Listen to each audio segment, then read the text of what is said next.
Hi, my name is Sherman Gillums. I'm the Chief Advocacy Officer for AMVETS.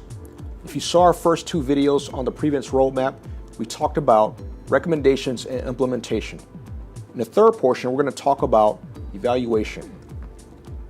This portion of the roadmap measures how this multi-year process fared through 4 principles and measure if it's successful enough to be implemented as a blueprint for preventing suicides amongst all Americans. Number 1, recognize that the Prevents Roadmap is a living document. I often say vision without execution is hallucination. The roadmap's purpose is to serve as a guide to taking actions that will be put to the test, affected by externalities, and rely on human behavior. For that reason, those charged with executing it will benefit most by operating with the strategic agility necessary to carry out the spirit of the roadmap, even if the letter of the plan must change. Number 2, coordinate the evaluation process using experts in diverse fields that share a commitment to process.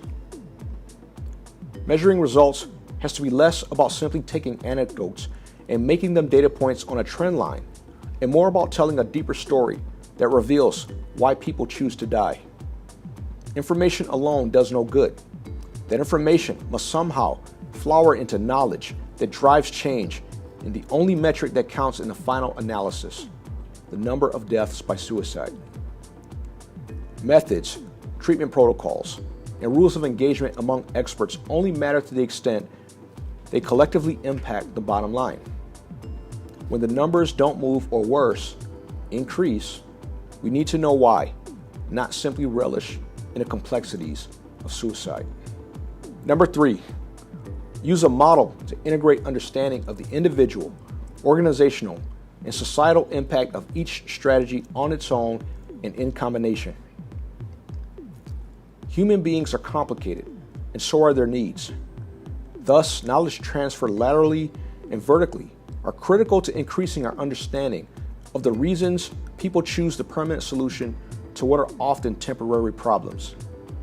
Collective impact begins with the multifaceted needs of the individual and extends to the benefits enjoyed by society as a result of integrated efforts.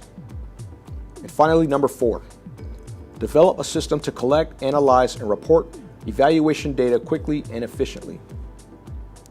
The 2-year lag in data is an impediment to making timely changes in how we tailor policy to evolving changes, especially unpredictable factors that can impact suicide rates, such as the pandemic, social unrest, barriers to accessing care, and incessant negative breaking news in cable media. I thank all of you for joining us in this 3-part series where we discussed the Prevents Roadmap. First, we talked about recommendations.